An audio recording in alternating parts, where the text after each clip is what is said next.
How are you, man? Good. How are you? I'm good. I'm good. It's been forever, Danny. It's been more than 2 weeks. It has, man. You've been staying out of trouble?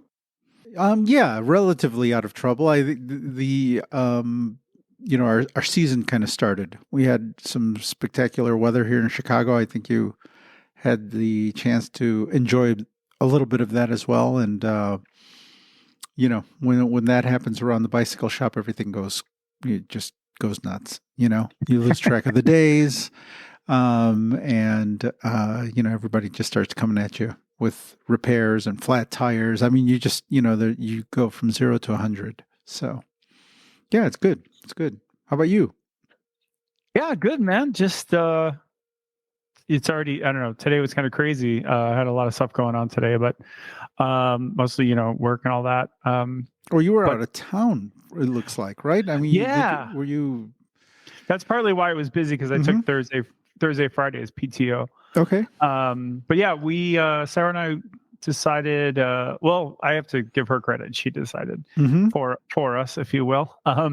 She's like, yeah, we need to get proactive and book some Airbnbs for the Hmm. weekend Okay. because she's all about just getting out of town and doing those short nearby kind of trips, whatever.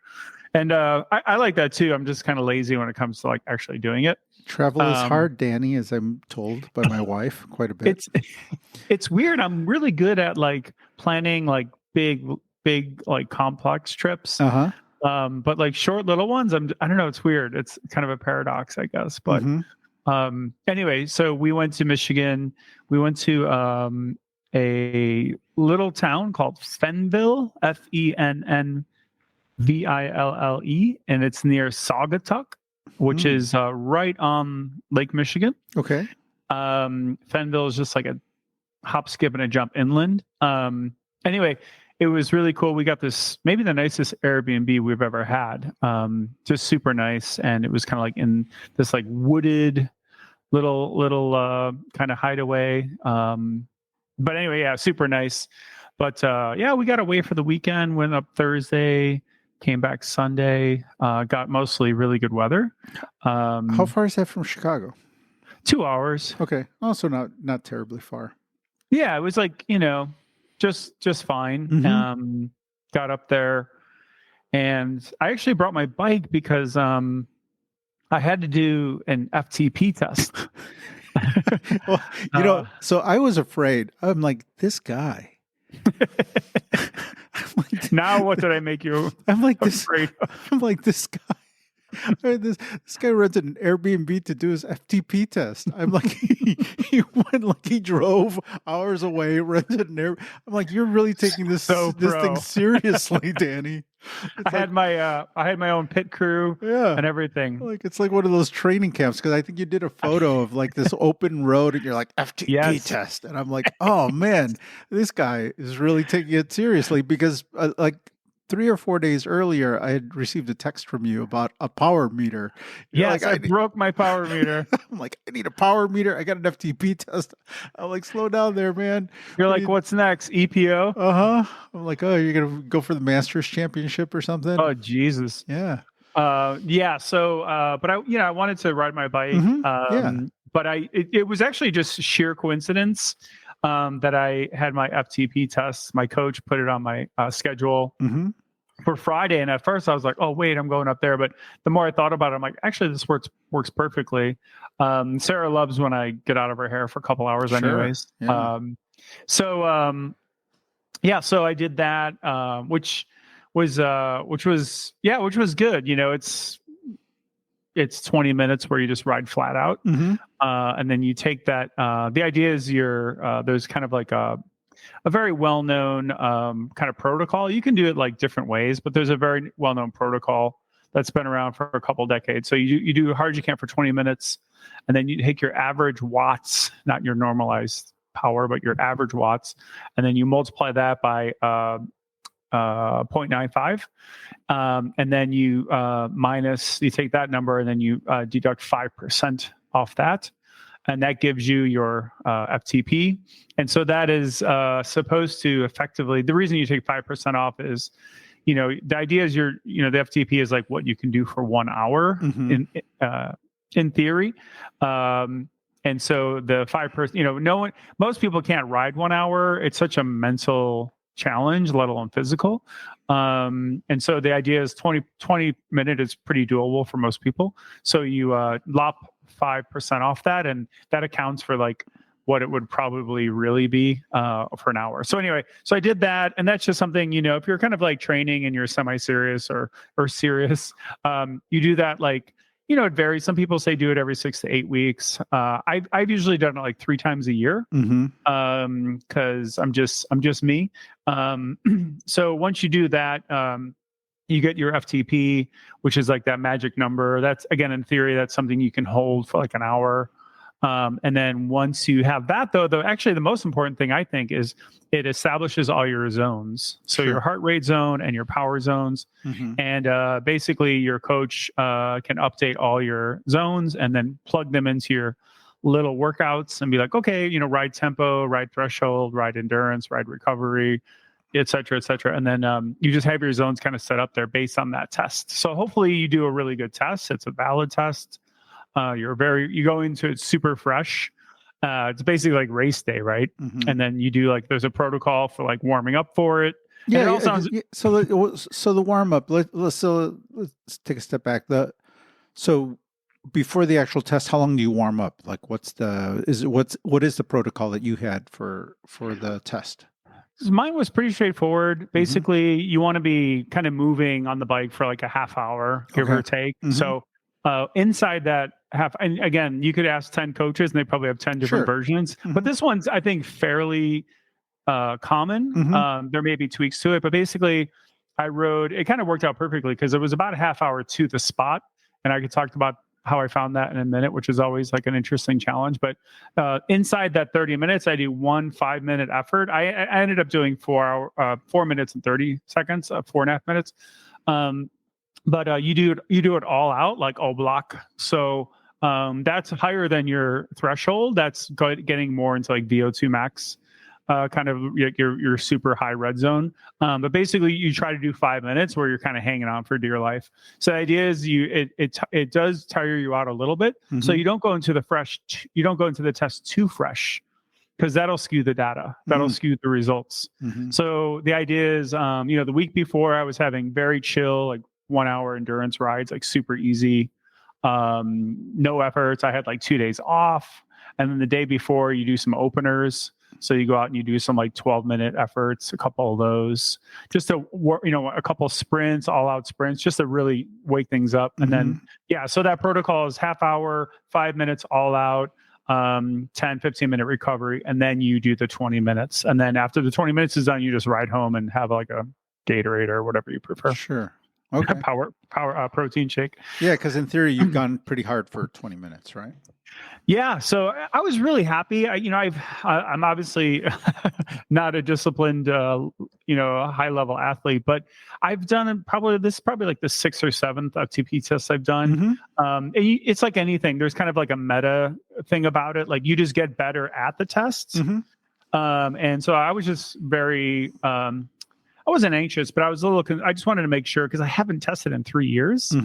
And I just wanted to make sure I did it right, that I executed it. Like I didn't care what my results were. I just wanted to make sure that I left everything on the road. Because the worst thing is you finish and you're like, oh, I could have gone like a lot harder. I like that, Danny. You left everything on the road. Yeah, baby. Football players leave it on the field. You left it on the road. That's exactly. Nice. Yeah. So, the idea is just, you just do your best, but hopefully that test is valid and that it really is indicative of like your current fitness. And, ideally your fitness is always going up, up, up. Sure. And so over time, it's a really good, benchmark for that. Yeah. It's kind of like the main one, really. Okay. Oh, so very cool. Anyway, I was very happy with the results. I felt like, my coach and I talked about like how to go into it, and basically what I did is kind of also pretty common too. First 5 minutes, you go like a little bit chill. Middle 10, you start to tick up, up, up, and the last 5, you're hanging out for dear life, and you just go all out. But it's, the pacing is actually the trickiest part. Anybody can ride hard, but to meter it out and just to, like a metronome, like really, because that's like time trialing skill, right? Sure, yeah. Which is super hard. I've never been a good time trialer.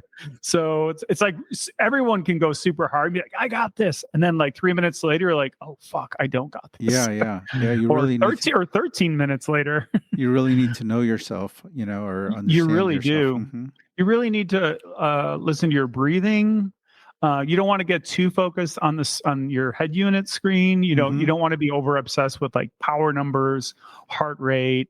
I do look at those, but I kind of more like glance at them. One really good tip he gave me is, so on my head unit, I usually have the 3-second power number, and that just gives you your 3-second average, for your power, kind of like live power.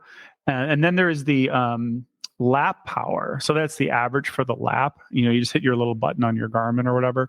And I've always used both, but he said, just kill the 3-second power because it's very distracting and it fluctuates way too much. Like if you have a little rise or little descent, like you're going to spin out, like it's going to throw everything off. So I took his advice and it actually was really good. So I was just looking at average power, and basically the way it worked for me, and this is not to impress anyone because it's not impressive, but I basically took my existing, because I haven't really trained in like 3 years. So I basically took what Garmin was telling me was my current FTP, which is kind of like not super accurate, but it's like kind of ballpark. So my current FTP was 238.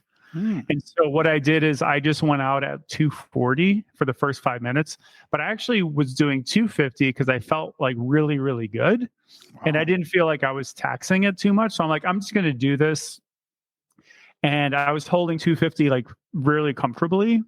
And then the middle 10, I just kept ticking it up. So it went up basically 1 watt every little bit. And so I got it up to 260. I got it up to like 262. And then for the last 5 minutes, I was just kind of all out and just trying to really keep a high cadence. And I got it to 265. That was for the average lap power. So I got it to 265. So about, 25, 27 points up. But then of course, you do that little formula and then it puts it back into whatever. So that was just, that is a very modest, cat 3 kind of effort. But I just wanted to explain like kind of like the testing protocol. And again, there's variations on it and I'm by no means like an expert on it. But so one thing I really found interesting with this test is, and it's kind of happened before, and it may sound like kind of like, well, that's obvious, but anytime I shifted up 1 gear just to go a little bit harder, my speed didn't really go up. But when I stayed at a higher cadence, my speed went back up. And so, like a watt isn't just how hard you hit the pedals, it's also how fast you spin the pedals. Yeah, absolutely. So it's a two-part formula. Yep. So it's how hard, but also how fast. So remember in the Armstrong era, it was all about the high cadence. Yeah. And that had to do with the climbing and the heart rate. the lungs and heart rate, but a lot of it had to do with the power too. But anyway, without getting into the weeds, but yeah, so that was just a very good experience. But overall, it felt really good to. I was pretty toasted at the end. I had to kind of stop and lean over the bars for a little bit, but it was a really fun experience because I hadn't done that in a long time, and I don't know, maybe I'm a sadomasochist, but I actually kind of like doing those tests. But it's one of those things everyone likes to have done it, but no one likes to do it. So it's like what they say about writing. No one likes to write, but everyone likes to have written, that kind of thing. Yeah. So anyway, that was cool. I got it done. And now you've established, you established like a baseline basically. And now you have kind of a reference to kind of based all your training on, right? For the rest of the season. Now, you have like this number, and at the end of the season, you can see how much progress you've made or, not made, right? So Exactly.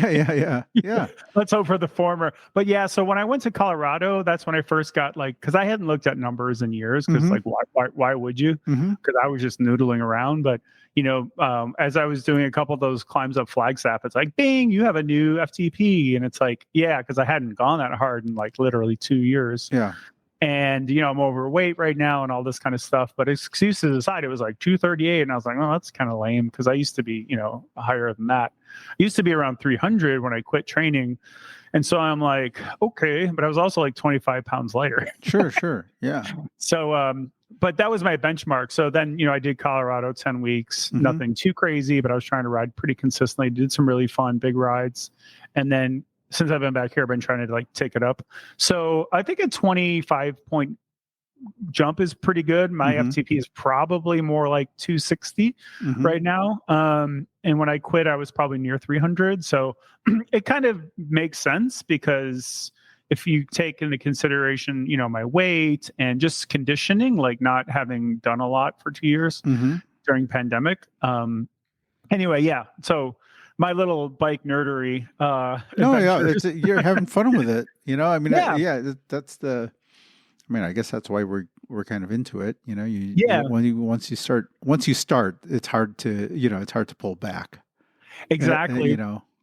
But it was super fun getting away. I was just going to say one note, not to go on about this too much, but one of the things that has happened a couple of times now. So a lot of people do their tests indoors on the trainer, Mm-hmm. but there are a couple of problems with that. Also, a lot of people like to do it outside. I should say that.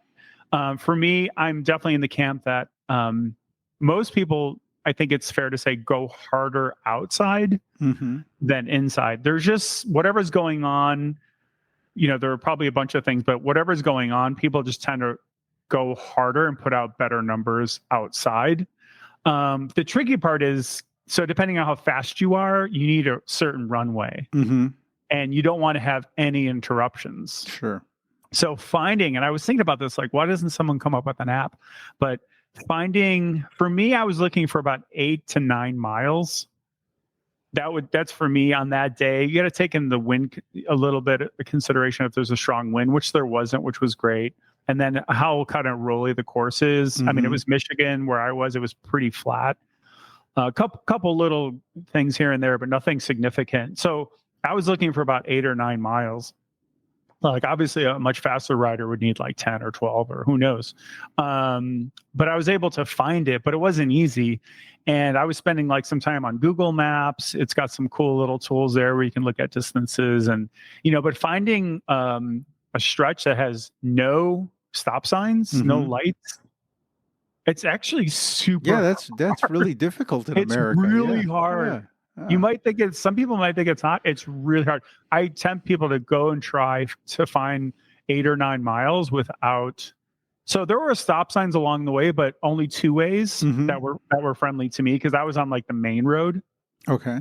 What was also cool is there was a decent sized shoulder on either side for bikes, and the road was actually a nicely engineered road. Mm-hmm. And I went through these like little towns, but it was like Friday around 2, so after lunch, and so I felt like people were like back at work or whatever. So I was able to like do it pretty clean, like no interruption, because you obviously got to be super safe. Like you have to have your head up the whole entire time, which I did. I just rode on the hoods. Mm-hmm. You got to keep your head up the entire time. And you're not like sprinting, but you're going pretty hard. Like I think I started out at 28 mm-hmm. and I finished at 22. Yeah, I mean, it's not like a time trial. You're not like, it's not aerodynamics and all of that. Right, because it should be realistic, right? It should be kind of like what you would do exactly. in a normal. And if anything, I kind of wanted to, in a sense, go slower so mm-hmm. that I had enough runway, because you're really looking for that like tachometer, right? Like mm-hmm. your power. Yep. But at the same time, it is natural to like get into that more like slightly more aggressive position. That's just how you race, right? Like you mm-hmm. just kind of. So anyway, what was my point? Oh yeah, so I was able to just like find that stretch. So Sarah and I grabbed a coffee that Friday morning. We went out driving in like the little area and we found that stretch. But it took about 45 minutes to find it. But She's now like I have like one. your Kathy Lamond. I'm surprised you didn't make her like, motor pace you or something. She was making us sandwiches Yeah, and getting my headband already. Oh, yeah. No, but we were able to find that.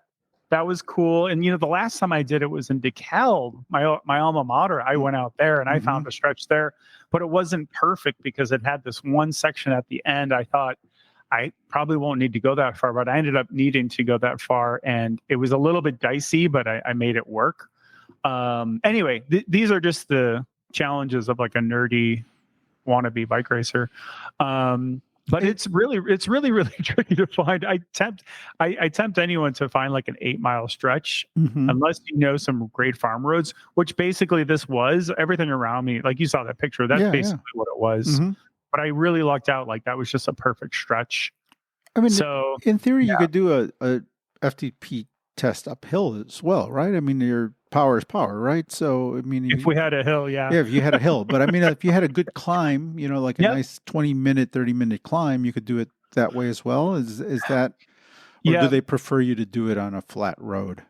So again, the schools of thought vary a little bit, and I'm definitely not a coach, but from what I read, including YouTube searches and different things like that, and talking to coaches, the ideal seems to be to have a false flat.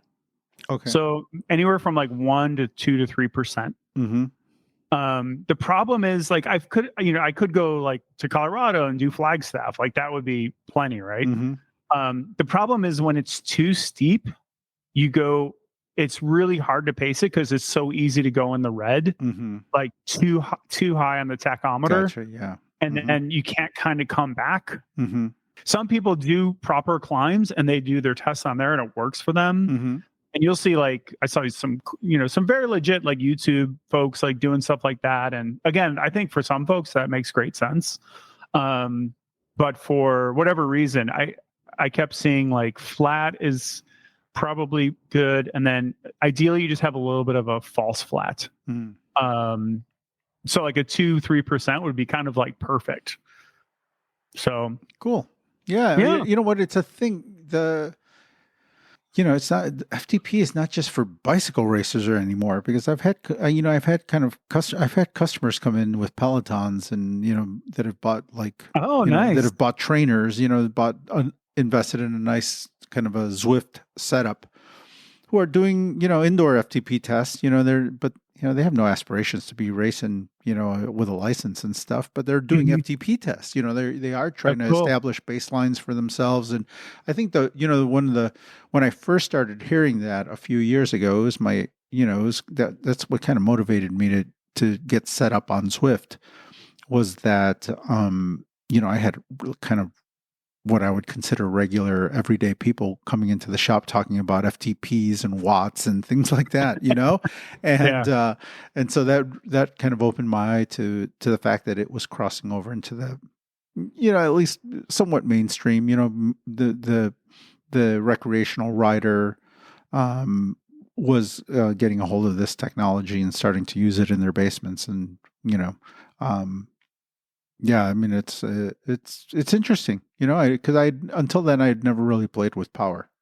It wasn't something that we had access to when we were racing, and right. I hadn't raced or had plans on racing, so I didn't really know. I had no reference to what 300 or 1,000 watts were. Like, right. I didn't know what the difference was. Yeah, no, exactly. I think that it is cool. I mean, it's good to have that. I mean, some people I think are just more data driven than others. I think it's great when people have some of that benchmark data. It's helpful, just like in running. Like it's good to know your 5K or your 1 mile, or whatever sport equivalent analogy you want, like your vertical jump, or there's like fun benchmarks, and as they say, you can't manage it if you can't measure it, whatever. Some of that's true. So it depends on how hardcore you're into it. One finding that I thought was kind of neat is my heart rate.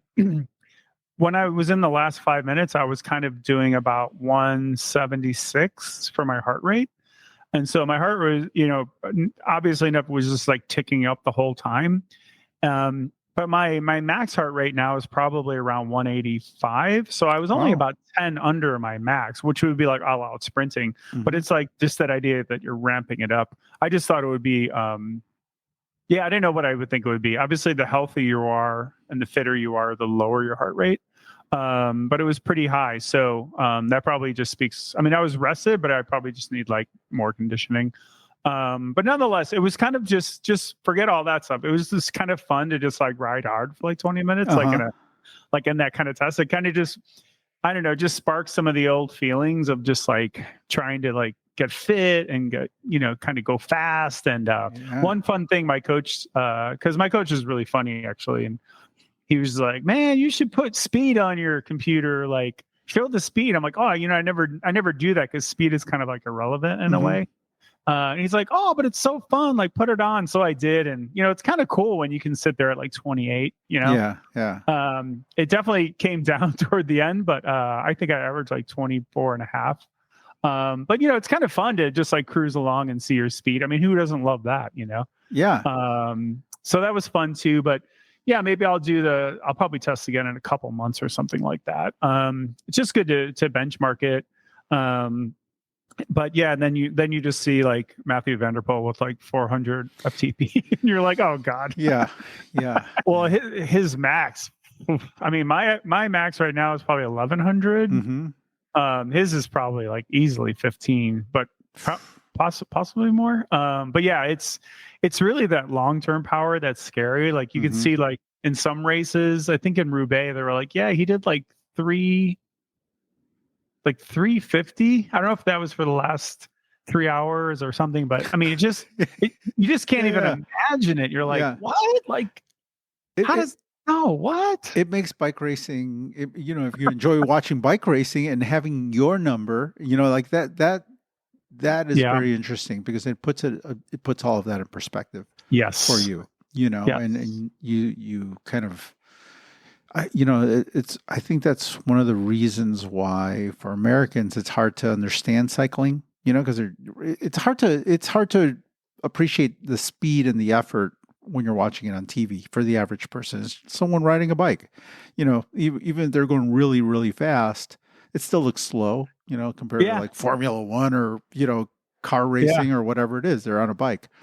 But if you have those numbers and your number, it's, it's just, every once in a while at some of the bike shows, they'll have like a guy, like a bike set up on a power meter, and they have somebody try to get up to 25 miles an hour. And for like regular people have a lot of trouble getting to 25 miles an hour, Yes. Yeah. So it's, I do myself. yeah. No kidding.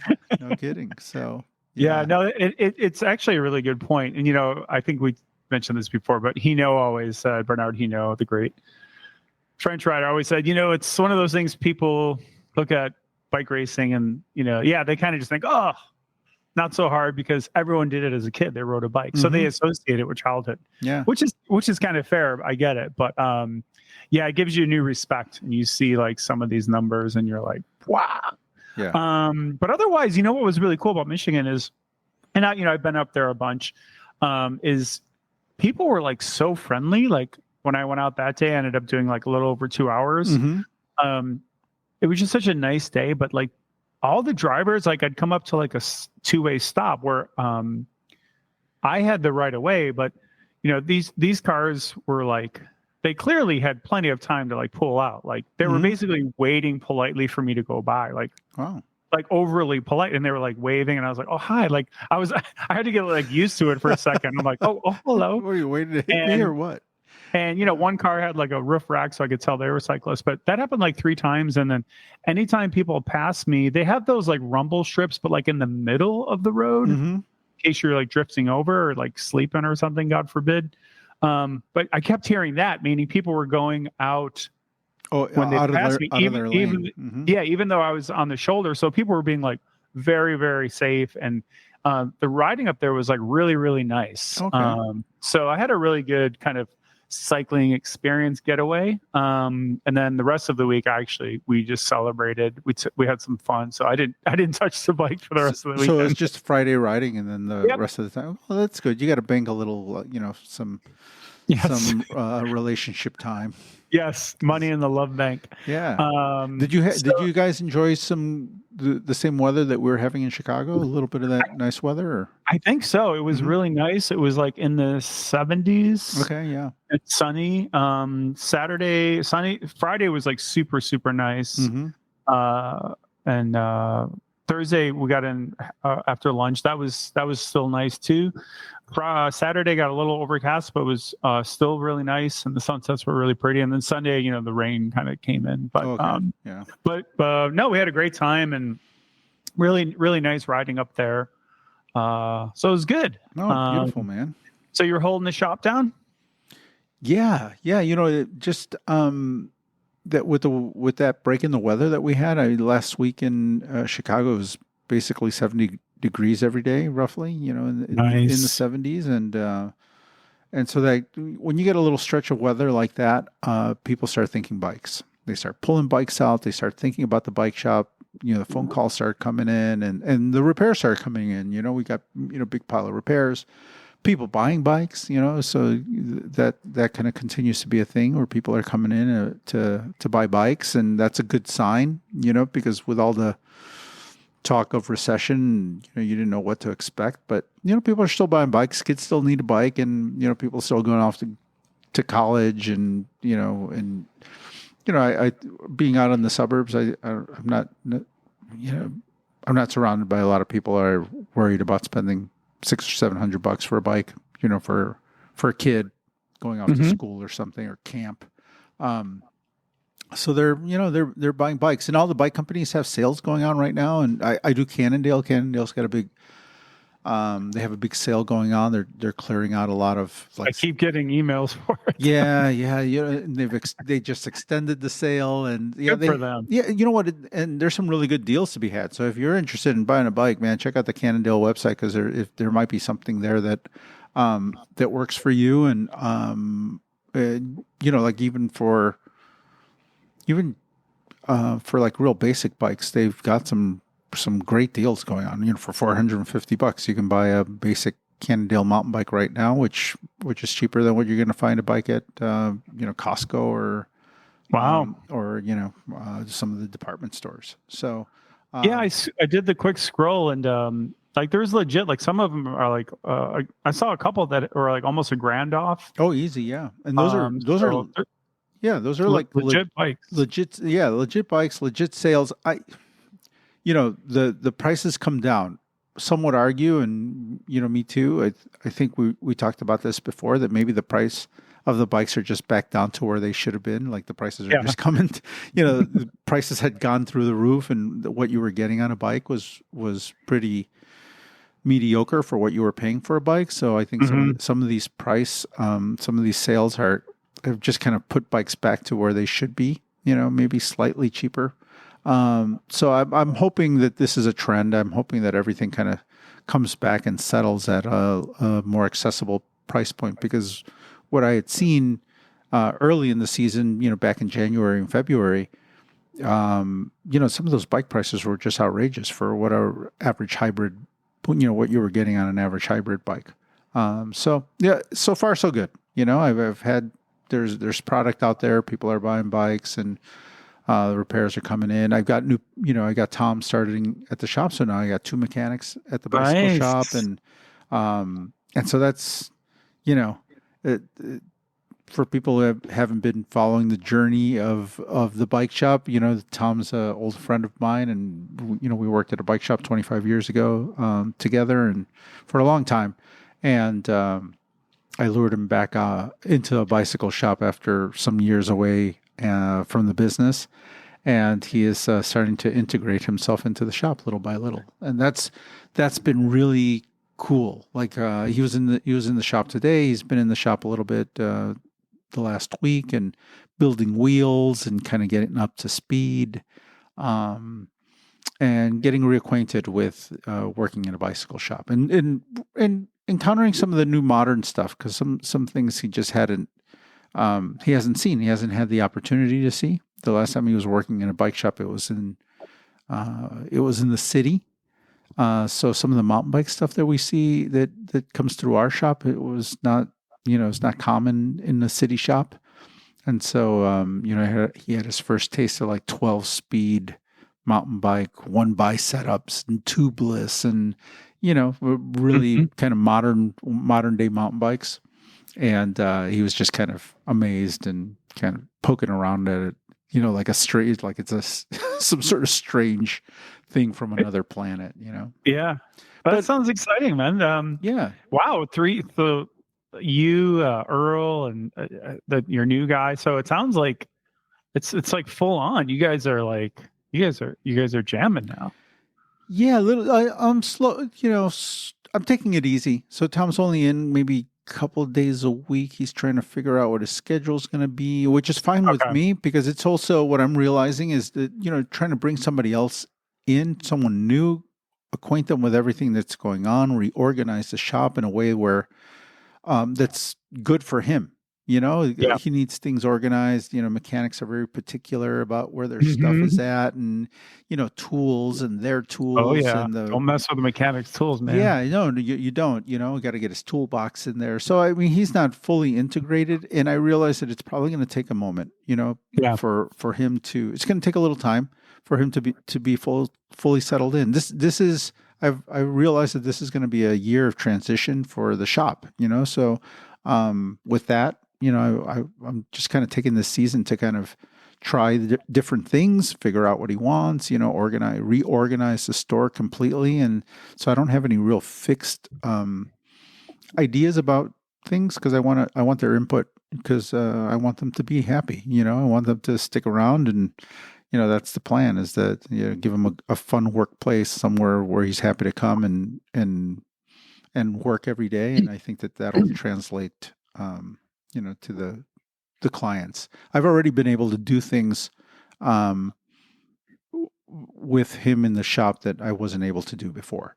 I was going to say it must be you must have a newfound sense of freedom again, just because you can hand bikes off to these highly competent, capable mechanics, and you can just. Wow, it must feel great. Like, oh, they're working, they're taking care of bikes. I'm gonna go do all this other stuff. Yeah, it happened today. Today, like I did you have a moment where you're kind of like, oh, I love this? No, I had that moment. I also had a moment of like, what am I doing? Like, here, you do it. I don't have to watch over your back. I don't have to go get the information from the internet for you. I don't have to look over your shoulder and explain how to do it. Like, you are fully capable of performing this repair. And if you can't do it, you are capable of going to the computer and getting the information and figuring it out. That's what you do. And I found myself for a second, like, what do I do now? I had other things to do, obviously, but I was like, wow, so this is, it's going to take a little getting used to. I have to ease into that as well, so, and right now I still have to show him where everything is at. I still, there's still a little bit of hand holding, and kind of being there for him because, hey, where's this? Where's that? Where do you keep that tool? Sure. I've been running the shop myself as far as the repair stuff. So there are things stashed and only I know where they're stashed, so having to, organize the shop in a way that, he's able to, easily find things or at least know where things are at. So what do you got stashed there? The nice latex inner tubes or what? That tools like specialty tools, things I don't want people grabbing.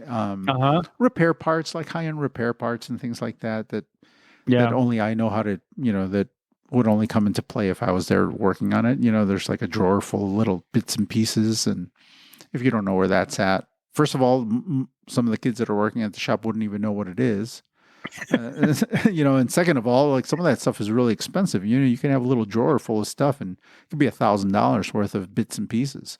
Yeah, bits and bobs. Yeah. That stuff kills like you. That, like that section of the convenience store that's like in the glass display. You have to get the person to come by and that's exactly what it is. Yeah, unlock it. I want those razors. Yeah. Very cool. So sounds like things are swinging. You haven't been down in a couple weeks off the Yeah, cruise. I even got cruise out for a bike ride on Saturday night with I saw. Is that when you posted that video, the Yeah. live one? I saw that. That was fun. You guys Yeah. look like you're having a blast. It was good. It was good. You know, I have a rental fleet of gravel bikes of Cannondale Topstones, like like middle of the line aluminum Topstone that I brought in just for fun. I like having them around, and we rent them out. But I decided to grab one and try it out and go for a ride with little Isa, one of the young girl that works at the bike shop. We rode her halfway home, just kind of spur of the moment. Nice. Because And Big Ed. Yeah, Ed was there, Big Ed. Yeah, so Ed, who's been on the show, he was on the show one time with That's right. with the two of us. That's right, the banker. Yeah, and he, after. Well, he hasn't been riding a lot, so it's also kind of, I'm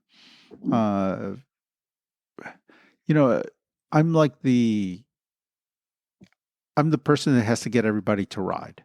Like if I can rally people to ride, like let's go for a ride. Isa rides home every day anyway, right. After work when she's working. But as far as rallying people to get riding, if I don't do it, it's hard to get a little group ride going together around there. So he was there, had his bike, and I'm like, well, I can't miss this opportunity, and I'd like to see him get back in shape. He's a good guy, and he's let himself go a little bit. So, and he was kind of excited about riding again this year. Put a new bike together, and well, we've all been there. I liked his green tires. Mm-hmm. Yeah, it's a cool looking bike. It's I like the way he built it up. Yeah, it's a Shirley straggler, and he had an older. What did he have? He had some sort of maybe a Cat X or some sort of Cannondale, but we were able to we did kind of a frame swap for him at the shop, and something a little bit more upright and more comfortable right now because he's a little overweight, and something to get him started. And it's a perfect bike, and looks like he was having fun, which is kind of the main thing, just have fun and get out there. Yeah. So what'd you think of the Topstone? I enjoyed it. It was fun. It was, I don't own a gravel bike right now. So, right. Is that Cannondale's go-to gravel bike right now, or? Yeah. It's the Cannondale. They do that, and they do it in alloy and a carbon version. But it was nice. I could see how the average person can have a lot of fun on a bike like that. I definitely have to put something together in that vein. I have my road bike, but that bike was kind of fun to just get off the beaten path with, and I can see having a lot of fun with something like that. Well, a lot of people say if you have to have one bike, it's probably a gravel bike is the one to get. Yeah, it's what I sell the most of at the shop. It's definitely what I recommend to people that live in our area. The average person, because you can ride everything in our area. The road. We have a lot of limestone trails around us, and so it gives you access to all of that. And if you're a decent bike handler, you can even ride a lot of the off-road stuff in the forest preserve with a bike like that. So it's except for the hardcore mountain bike trails, you can do everything in our area. Whereas with a road bike, you might be a little bit more limited. Yeah, for sure. And they're a little bit more relaxed. Than the race bikes are kind of a little aggressive. I think that's why I was so comfortable on that bike too. Yeah, short top tube, very upright. It was like, wow, this is nice. This is living. Yeah, I wasn't bent over at all. I got two mechanics. I got a gravel bike. Yeah, life is good. I was feeling free, man. The weather was good. We had a busy day at the shop. I'm like, well, all right. Things are kind of falling into place. So it's good. Nice, very cool. Yeah, sounds like things are in really good fun mode over at the shop. Trying to get it there. We still got to make money though. You still got to, at the end of the day, it's a business, and it's got to be able to support us all, But so kind of keeping an eye on that. Speaking of Cannondale, I am patiently waiting for my new bike. Yeah, I haven't gotten any updates, but it's on order. I see it. I see it sitting there. So I actually called them. I had a very specific question, Uh-huh. basically about the crank arm length that come with the 58, and to my dismay, they come with the 175. So that's why I asked you about the 172.5 cranks. So while I was on there, though, I was like, oh yeah, so and when do you guys expect this thing to ship? And the website said May, and they said it looks like we have. I don't know if he said confirmation, but it looks like they're shipping early June. Okay. So with any luck, it'll be there, and I'll come down, and I kind of want to just really go all out. So I forget what they call them. Are they blips? The little alternative gear buttons you can have on the handlebar as opposed to just the pads. Yeah, like the sprinter, the sprint buttons and climber buttons. So I mainly want like the climbing ones, like on the tops. Yeah. But that bar that they come with, and I think I want to keep the bar it comes with. Although, having said that, I want to get a narrower one. We can talk about that. Yeah. But I don't want to tape the top because you're not really supposed to tape it. The idea is it's kind of an arrow thing, but I think I would like to have some of those blips or whatever they call them. Who called them blips? Was that Shimano? I thought they called them blips, but anyway, those little extra shifters. Yeah. Maybe somewhere on the tops. I have to figure out like a good place for them. But anyway, that would be cool. And then I'm probably going to get different tires. It comes with 25s. I want to get 28s. Sure. And some latex tubes. And I'm going to get narrower bars. So they come with wider bars than I want. So, and we talked about the crank set. So I'm going to have some modifications, but yeah, just, I know we've talked about this a lot too, but thing, like I totally get, it's a money thing for bike companies, even like, Cannondale, like they can't just, unfortunately, companies can't just let you, go through, a bunch of pull down menus when you buy your bike and like, I want this, I want, that would be ideal, right? Yeah. Like I want these crank arm lengths, I want these width bars, I want this, I want that. And then you go to checkout, it'd probably be like 3 times as much or something. But so I kind of get the business side of it, but at the same time, I'm just thinking of like the bike I'm going to get. It's like, I want to do like 4 or 5 different things. Yeah. That I know from riding a lot. Like I definitely want like a little bit wider tires. And I'll be able to sell or do something with the parts I have left over, but I'm going to have to eat those. Like I basically, I can't return the bars, the wider bars to Cannondale. Yeah. I mean, I have to sell them on the secondary market. I'll do whatever, it's not a big deal really, but at the same time, I'm still going to have like another box of gear in my house and I'm going to have to do something with it. Whereas, ideally I would just pick and choose and the bike would arrive, the way I need it, the way I want it. Whatever. I don't have a point. I'm just ranting, but it's kind of annoying. It's not kind of annoying. It's really annoying because, the bike companies know that, I mean, they never bother to ask us, they just kind of do these, they do these things because if they did ask us, I'd tell them exactly that. Why don't you have a drop down menu? At least, how about for the shop? If not for the consumer, when you get to a certain point of a bike, when you're starting to charge $6,000 and $7,000 for a bike, how about we have a little bit of input into it? And some of these bikes are being assembled in the United States now, so their frames are coming here, and they're doing some of that pre-assembly here in the United States. I know that I think their goal is to eventually start doing a lot of the assembly here.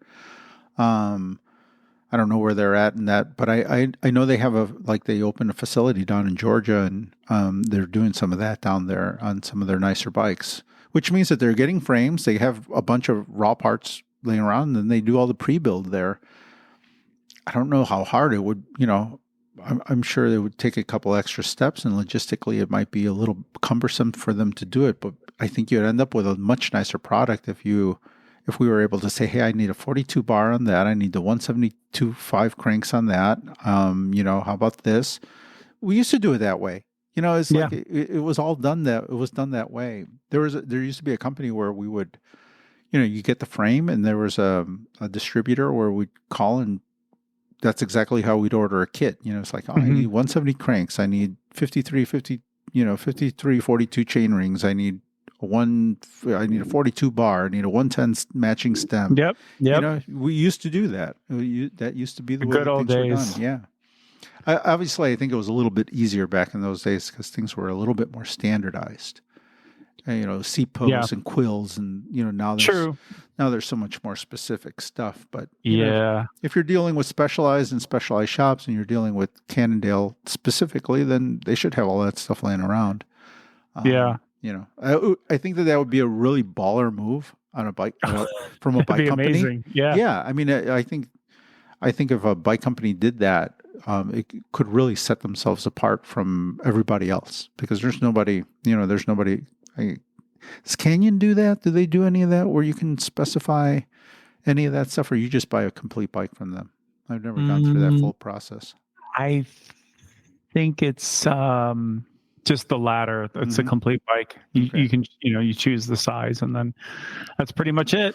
Some of the smaller bike companies that I deal with, like I did a Santana tandem. I built a really nice titanium tandem for someone last year, and they're the kind of company that they just have frames, and then they build a kit. They have that drop down menu. So on their website you do that, right? You all the way down to crank length, and the cassette you want, and the range you want, and tires you want, like that kind of stuff. Like it's done. It's out there. It's not that difficult to do, to be honest with you. So sweet. So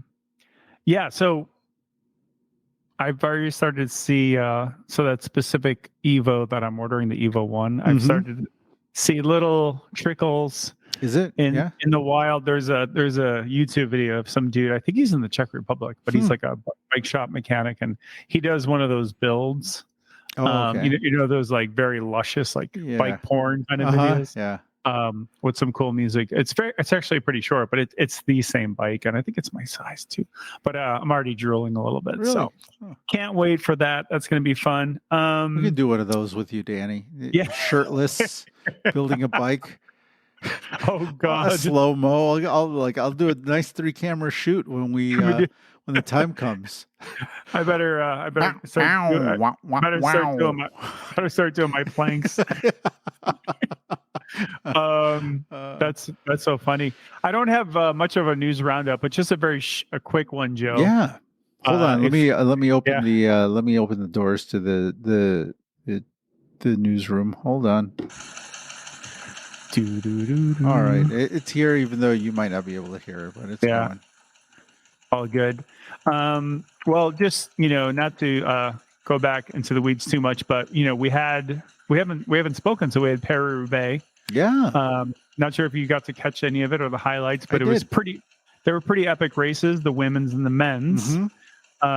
Pretty wild, a little controversy, of course. Pretty phenomenal races. So Allie Jackson won the women's race. She rides for EF. Canadian, right? Right? Yeah, Canadian. Yeah. And I don't know if you saw, but she's, I'm not on TikTok, but she's like a real big TikTok personality apparently, like for cycling. And she does like a lot of the dancing stuff, and that's fun. She did one after Paris-Roubaix. It's I Wanna Rock, but that song, like, I Wanna Rock. Yeah. Who's the band I'm thinking of? But she does like a parody of that for her big cobblestone that she won. Oh, okay. If you haven't seen it, check it out. It's actually really funny. I saw her at like the finish line doing something where she did a little bit of a dance. But yes. Okay. So she did one on the podium as well? Yeah, I think it was a one she did in post, like after with it, but she's done a few things, but super fun. But yeah, she got into the storyline with the women's race real quick was like a big break went up the road early, which isn't like super crazy. But this is only the third edition of the women's race, so every year there's been a whole different script. So there's really no consistency or tradition yet. So every year we've been like seeing like really wild kind of race situations unfold. But it was a very big break that went up the road, and a couple teams were missing. But that break I think got whittled down a bit. But then Allie Jackson was in that break, and she was really driving the break more than anyone, I think. And in terms of spirit, and also just like physically, and there were times when she was getting frustrated and telling people to pull through and all that jazz. But anyway, she held it to the line, to the velodrome, and she out sprinted all her breakaway companions. And I think fair to say, she worked hardest in the break all day anyway. So talk about having like diamond legs. Like she really crushed it. And it was a big sprint finish in the velodrome, and super fun. So that was cool. The women's race. Plus, I'm biased. I'm partial to EF. It was great to see EF get a really big win. And then the men's race was pretty wild. Van der Poel won his first Paris-Roubaix, I think his third monument, and that was pretty cool. He also had his magic legs, but a little controversy. So I don't know if you saw the highlights, but remember our friend John Degenkolb, former winner of the race, and former top World Tour rider, who had that really bad accident, I think in Spain, when a car struck him and his team and plowed him down some years back. And so I think it took a long time to come back from that. And then he's gotten kind of basically back to the top of the sport, but there was that tricky situation where Van der Poel and his teammate Philipsen, they were both jostling for a little position, and they kind of didn't see Degenkolb on the side, on the right side, and they basically like squeezed them off. But it was pretty clearly unintentional. And Degenkolb went into the grass and over the bars, and he got up. He was okay, but physically, his race was kind of over. There's no real way he was going to catch on after that at that high level. So he was pretty devastated, understandably. So that was a big bummer. I saw a lot of posts about that. It was pretty interesting, but it looked like it was going to be a 2-up sprint. Our buddy Van Aert and Van der Poel, and then Van Aert gets a flat tire, right? What? 2023, and he loses because of a flat tire. It just never ceases to amaze me. Like, this sport's been around over 100 years, and it's still like something like a flat tire could cost you the race. I mean, he was looking great, and I think he and Van der Poel, I mean, you can't say who would have won, but I mean, it would have been close. I mean, it would have been one of those guys. It would have been. It certainly would have been interesting. It was too bad that we weren't able to see that, because they seemed pretty well matched at that point in the race anyway. It really is a bummer we didn't. Yeah. Hello, I'm Stijn Wandel from Belgium, and you are listening to the Bike Shop Society podcast. I love how Roubaix brings out like the wackiest shit. Oh, it's always the one, right? It's always, that's the race where everybody had, like Road RockShox first debuted at there, and there's freaky all sorts frames of and stuff. Yeah, man, those soft ride beams. And this is our contemporary version of it. That's why we got John Tomac, actually, way back in the day, when John Tomac, when they decided they were going to bring the mountain biker to Roubaix. Yeah. So there's been so much over the years. Actually, David Arthur, who is I think it's called Just Ride Bikes or something. He's pretty popular on YouTube. He used to be, I think, Bike Radar, but he's one of my favorite YouTube cycling vloggers these days. I think he does really, really good stuff. But he actually just had a video I watched some of about how so much of our technical advances in like bikes come from one race, Paris-Roubaix. Yeah. And a lot of it doesn't make it, like 90%, but like that 10% is like tested and kind of born there and like eventually trickles in.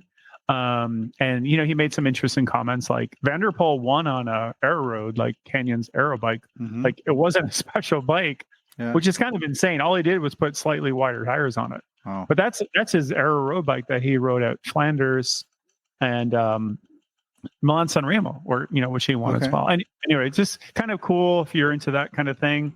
And then unfortunately, that flat cost Van Aert his race. Just a bummer, because you never know what's going to happen. But at the same time, that's bike racing. Yeah, and that's especially Paris-Roubaix. I mean, that's just part of that's the whole. That's why they've got tons and tons of people out there with wheels, because it's expected, I guess, in the race. And I was watching that. Remember, I mentioned I watched this Spanish blogger, and they featured a little thing about Movistar, and they were talking about how Movistar partners with like this Belgian family. This like What? Yeah. So I need to hear about this. So during for Paris-Roubaix, they enlist the help of like a lot of people that normally don't necessarily work for the team, like friends of the team, like all hands on deck. Like like you and me, Danny, if we were in Belgium or we were in Paris or at Roubaix, we would probably be holding wheels at some intersection, Gotcha. And you get a jersey, you get some sort of clothes, you get a cooler full of bottles, and they were talking to them. Apparently, they have like a 10-year or more long relationship with Movistar, and every time Movistar does Roubaix, the family shows up, and it's like all hands on deck. It's like father, son, mom, cousins, and they help the Movistar team, and like all these teams, and get people from the region that are like friends of the team, and that day they're all scattered through, the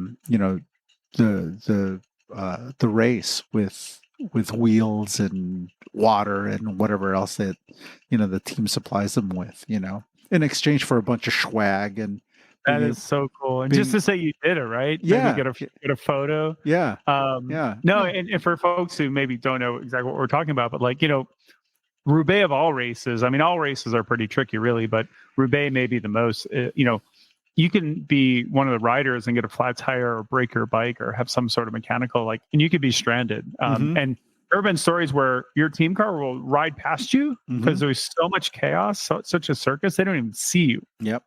So that can happen too. So the idea is like plant like all these people along the course, as many as possible, and they have the jersey, and they know to look for those teams' riders, and they will have what they need.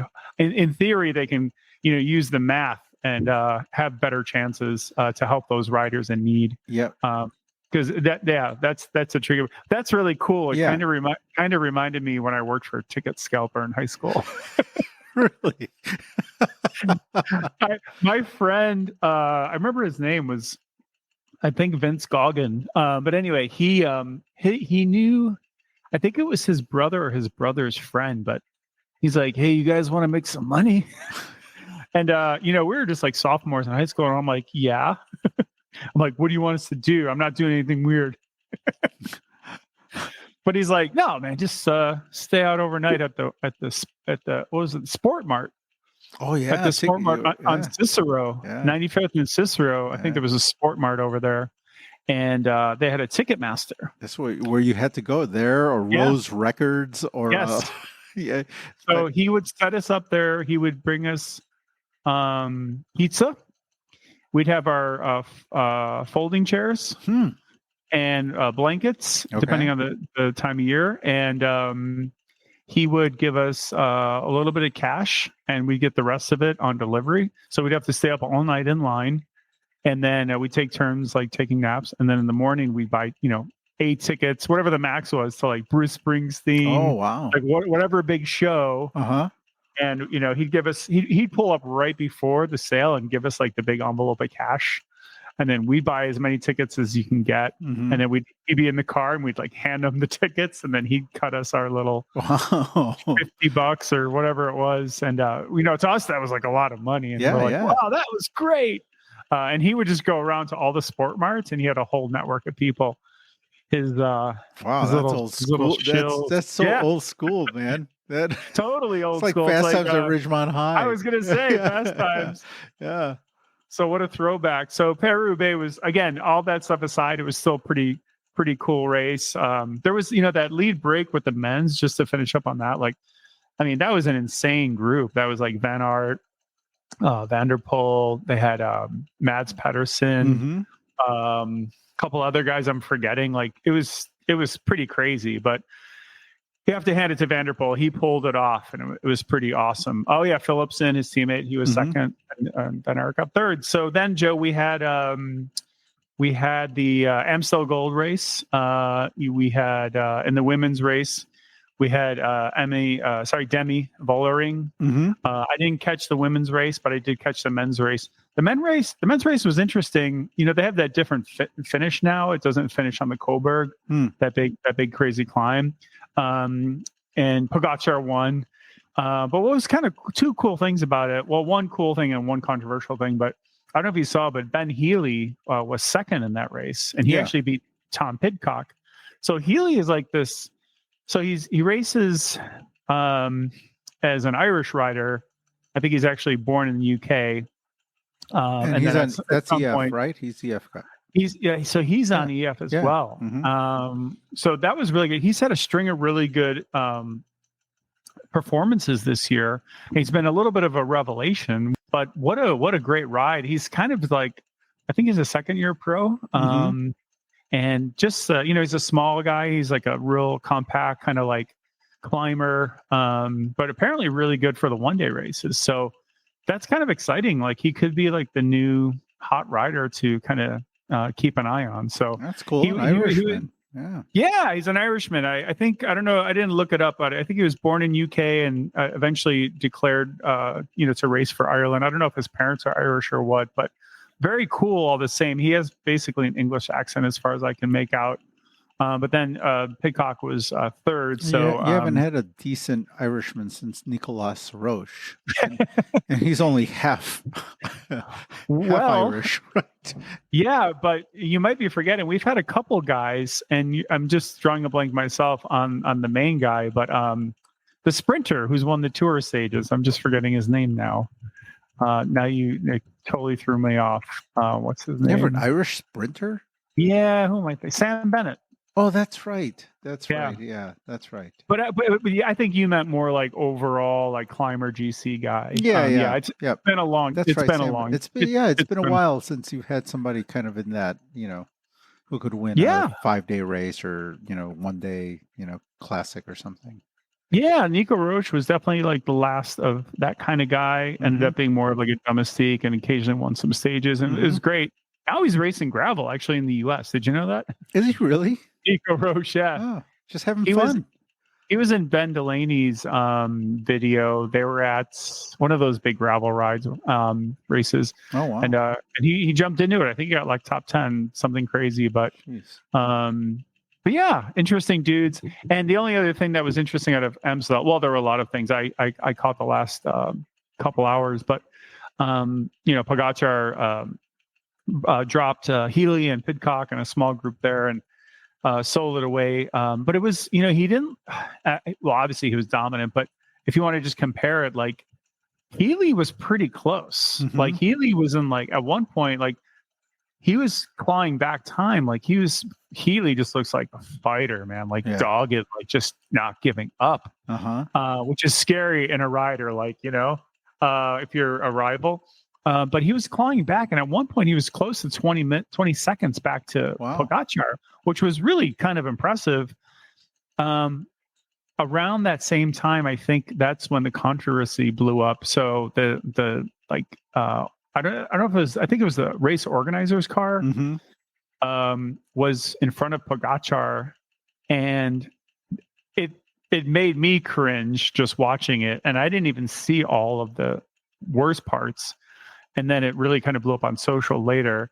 But basically, the car was very, very close in front of Pogačar. Yeah. And some of the screenshots people had, I mean, the car is like right there. It's like he's motor pacing. And, I did see a statement from the director saying, oh, like he just dismissed it. He's like, the roads were really narrow. We had to pass at some point. Otherwise, we would have been screwed because we would have been in front of the other guys. So it was just one of those race situations. And we tried to get ahead, and then the roads were narrow. We couldn't go ahead as far or as fast as we wanted to, et cetera, et cetera. But if you look at it, it's pretty cringy. I'm not saying that Pogačar wouldn't still have won, because I think he probably would have, especially in a sprint. But like, Jonathan Vaughter is the EF boss. Like, he was going off. He was lighting up on Twitter. I think he had a fair point too. Whatever the situation is, like, again, I don't think Pogačar would have lost, but it certainly helped him. And it's also just like this effed up thing in cycling all the technology we have, you think of how people obsess over marginal gains and this and that, but you still have like flats, and then you still have cars way too close to the riders, effectively helping the riders, even if it's not their intention. So they can't even figure out that stuff. So anyway, I digress. That was Amstel. I think I really missed the old final climb, the Kohlberg. So I'm bummed that they don't have that anymore. But, is this the first year they didn't finish it? Or they've Vanderpoel, that crazy edition Vanderpoel won like a couple of years ago, where he kind of clawed all the way back and won that sprint, famous finish. That was the current one, I believe. The current finish. It's not the Kohlberg. So it's changed the race a lot. I like that old climb. Like Gilbert was always up that climb, and just all those it was a real puncher's course. It's not a pure climber, but there's a ton of climbing in it. It was a Valverde, of Gilbert type course, and I don't know. I can't say there aren't a lot of them, but that was one of the main ones that I always loved. And anyway, just a last thing I thought was interesting. I found myself reading it. A little bit different from racing, but in terms of bike fit, I thought there was an interesting article on Cycling Weekly called 11 Bike Fit Trends You Need to Know, et cetera, et cetera. But they have this guy, Phil Burt, B-U-R-T, and he's done all the bike fit stuff for like Wiggins, and I think others like maybe Froome, maybe Geraint Thomas, if I'm not mistaken, but a lot of the, team GB, Great Britain, track, and then the tour riders. But he's been on YouTube. You can see him there, but he's got like an interesting take on bike fit, and I won't go through the whole thing, but I just thought it was pretty interesting. Some of the things he talked about, how just the way cycling has changed a lot, like gravel riding, maybe a little bit of a de-emphasis on actual road racing, but just how a lot of this has made like bike fits very different now. Yeah. Like there's all kinds of different bike fits now. People aren't just in there for the classic, like make me a fast roadie. Yeah. So he kind of talks a little bit about that. The motion and power analysis, that's been around for quite some time now, but he just talks about how it's kind of ubiquitous now. And like, if you're going to get a bike fit, like try to get all of that too, because it's not just about the old like plumb line and like some of the traditional stuff. It's also about looking at like the heat maps and some of that stuff. I thought it was kind of cool the way he goes on about it. Obviously the variety of bikes now we have, like all kinds of different bikes. He does mention one thing very specific, which I thought was good. He talks about short cranks. He says short cranks are the new long cranks, which I thought was really interesting. And he had one little fact here. So he worked with Wiggins, who was pretty obsessive. And he said Wiggins ended up dropping from 177 millimeters all the way to 170 when he did his hour record. Which is 7 millimeters. That's a lot for a pedal stroke. At that level, someone who's ridden like hundreds of thousands of miles. He also talks about how, pretty much every cyclist is given like the same width in terms of pedal width, which is kind of crazy when you think about it, because we have different widths for everything else but pedals. Yeah. Like, how is that a thing? Like, that's just ridiculous. And then he talks about a few other things, which I won't go totally into, but if people want to check it out, it's at Cycling Weekly. And he talks about a bunch of other cool stuff too. So bike trends, a lot of these articles I usually don't even read because they're kind of just rehashing, but this one is actually byline by him. So he wrote it, and I think he's kind of considered one of the foremost kind of bike fitters. So if people want to check that out, we can link to it in the notes. You can check it out. Anyway, that's my little news roundup. Very cool, Danny. Yeah, the bike fit is an interesting topic just because it's, especially with elite bike fitters, they all have their way. They all have like very, they have specific things they like. The really, really good ones employ a lot of different, they're open to different ways of thinking, but they're, some guys are very hardcore, it's my way or the highway. This is how I do it. It's like, this is my philosophy. And, and there's a lot of variation. There is. There's some are just like they feel this way about this, and there are others who are like on the same point. They're like, no, I think very differently. Like saddle setback and like just you name it, like anything. And it's pretty wild. Yeah, I tend to settle in the place where I'm like, do I resonate with the person, with the actual fitter. Am I comfortable with the fitter? Does he speak to me, or is this a guy that I could get along with? There's a lot of different schools of thought right now. Like you said, with the heat mapping and all of these, the lasers and the 3D motion motion capture systems. So his thinking is like, yeah, that's ubiquitous. You should do it. There are other guys that I know and that I talk to who don't like that technology very much, because in a lot of cases, like the especially like at the everyday bike shop, you get you have somebody that's sent off to a bike fitting course of 1 week bike fitting course or 4-day bike fitting course. They get certified in the technology. They go back to the bicycle shop. They've got all of this really high tech stuff, but they really don't have any experience fitting. They got kind of taught how to use the computer, and in some cases, like, don't even look at the rider anymore. All they're doing is looking at the stick figure on the computer, which is at best only half the story. Not even half, best. Right? I mean, that's just comfort. It's a tool, and you got to know how to use the tool. You need both. You need a lot of everything. Yeah, and you need a lot of experience, and you don't build that experience. Like, you just need a lot of tools. You the way that, like, the really good bike fitters talk about it, is like you accumulate tools for your toolbox, and you use them when you need them, and there's no way to accumulate those tools without experience, right? Because you gather those tools as you encounter problems, and you have to problem solve and fit people with one guy who's got a longer leg than the other, and you gotta, someone's got little quirks with their with the way they sit on a bike. And people change as they get older too. Yeah, or fitter. They get fitter or less fit. They get more flexible or less flexible. Yeah. They have different goals. They might want like a more sit-up, more racy. Injuries. Injuries. I mean, the list goes on and on. There's nothing more, for lack of a better word, controversial than bike fitting. I have found it's like this wild enigma. It's really interesting. Yeah. The other thing he did talk about, just as a last note though, and you reminded me of it when we were talking about the lasers, is the effect of power meters. Mm-hmm. And just how you can see in real time how some positions will allow you to put out more power. Yep. He doesn't like oversimplify it, but I just thought it was like an interesting point. Mm-hmm. That's like something that we didn't always have. And again, it's one part of like a huge puzzle, but worth checking out. He's definitely someone to at least consider if one is, because he's got some pretty, he's got a pretty killer resume. You know what? I would suggest checking out a few of them. There's a guy named Neil Stansbury. He's really good. He's a Australian guy. I really like him a lot. There's I know him as Bike Fit James. He's an English dude.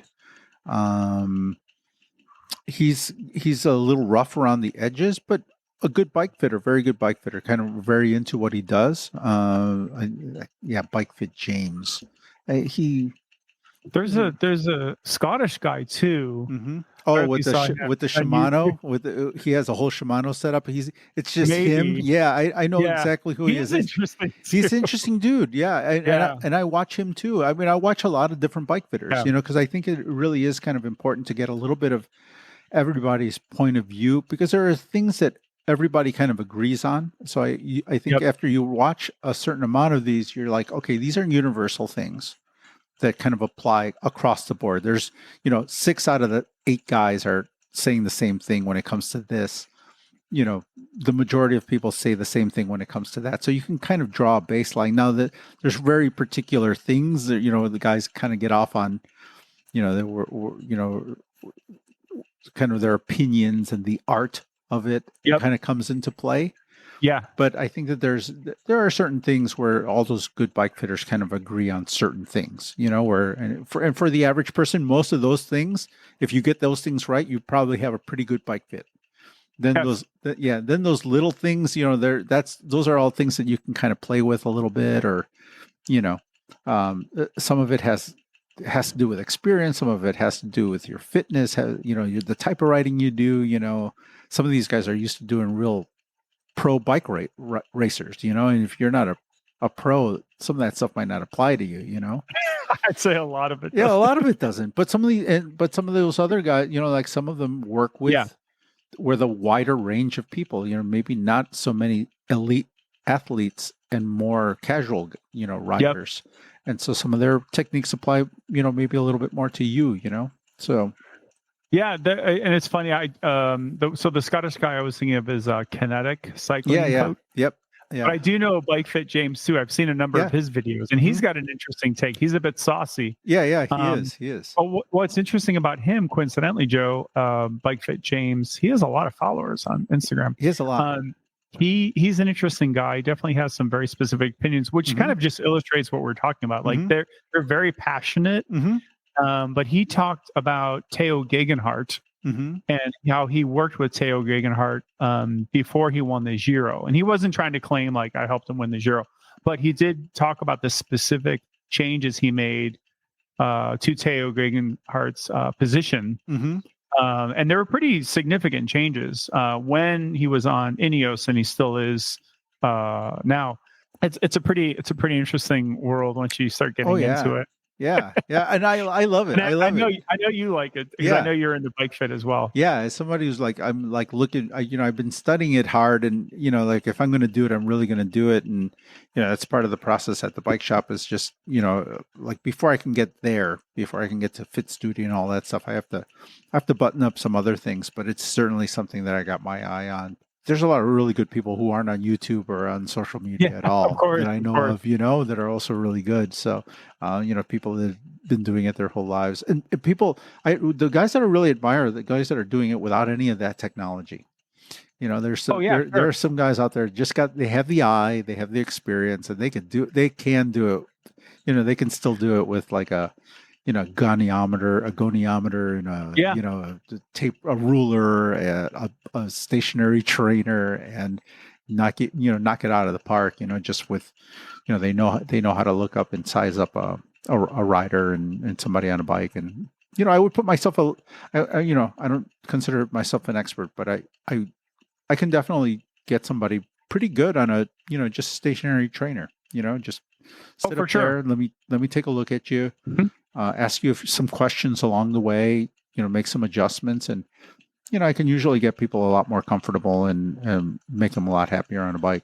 So there's something to be said for simplicity sometimes. So the one thing that I'll end on this that I love about the bike fitting thing, if I'm not mistaken, and I can't speak on for all the fitters, but one thing that I have seen that was so kind of nice and relieving is one of the rules of thumb that just kind of has stuck around is that put the ball of your foot, lock your leg out if you're sitting on the saddle on the pedal in the downward stroke. That is still basically prized by a lot of fitters, which is the old school way. Obviously there's going to be some exceptions and some tweaks and stuff, but I still find that actually works pretty damn well. And in terms of like getting you close without getting like really, really into it. Yeah. But a lot of them actually still mention that as like, I might make some tweaks, but that's actually still pretty close, just as a rule of thumb. So if folks don't know what we're talking about, you have someone hold the bike for you, you sit on the saddle, and you put your cycling shoes on, and you put the back of your foot, the back of your foot, the heel rather, put that on the pedal and lock out your leg basically. And if you can do that, you're generally pretty darn close, because obviously you're going to clip in with the front part of your foot, and your leg is going to have some natural bend there. Yeah, you look like you have something to say about this, but I actually found I actually find that to be remarkably pretty darn close. Yeah, I mean, I think that there's people that don't do any of it, and so in lieu of doing nothing, that's definitely a good, at least you're trying at that point. There's a lot of people that are way high, and if you do that, you're at least not going to be super high on your saddle. I think if people did that in general, like so many more people would just enjoy biking so much more, because most people's saddles are way too low, and then some people are the opposite. Their saddles way too high, way and too high, and they do this. They wobble. They go back and forth. Hurt You see them on the lakefront path all day. They're just doing this, and I'm like, they're tippy toeing, on the pedals, and I'm just like, oh. Yeah, you just want to stop them and help them a little bit. Yeah. But then you have Sean Kelly, whose saddle was like a foot too low. Yeah. Like literally. And actually one last one. So you probably have seen this, but there's a pretty well-known bike fitter in Girona, Spain. And I saw some YouTube videos with him, and God, he just seems like maybe one of the most thorough that I've seen. He's just using everything, but he is science to sport in Girona, and there have been a couple of good videos with him. Seems to have a lot of great experience and know-how, but then also uses like a lot of tech. But he's really into flexibility, which I think any good bike fitter is. Yeah. But I digress. Yeah, some of the bike. I think arguably some of the better or the best bike fitters are also physical therapists. Like they're bike fitters and physical therapists, because they know the body and how it works. And I'm going to close the journalism, the newsroom. Yeah. I think those guys know how the body works. They have a better understanding than your average bike shop employee. In fit class you do get a little bit of training with that, but not to the extent that a physical therapist has. I think finding a bike fitter with a physical therapy background, especially if you have trouble, like if you're seeking out a bike fit because of pain or something, some sort of injury, I think that is probably a really good thing to do and to consider if you're out there looking for a fit. So the one thing you always hear in all these bike fitting videos is like, your hamstrings are too tight. Oh yeah. Like it's like almost universal, for sure, universal thing. Your hamstrings are too tight. Yeah. Which is fascinating, but I just can't get over that Wiggins going from 177 to 170, and someone at his level going into the hour record, going that drastic a difference, like that must have been fucking revealing. I mean, that was a long time ago too. So it's a good while, probably a decade now almost. Yeah. I mean, try to get a pro to go 7 millimeters down. To change. I don't know. Oh, except for handlebars, Danny. Those guys will go. They go 7 millimeters wide. You could barely fit the shifters on there. Yeah. How about it? Oh man. Oh my God, Joe. How did the time go so fast? Well, it always does, Danny. It always does. And then before you know it, we've got almost we got a nice long show.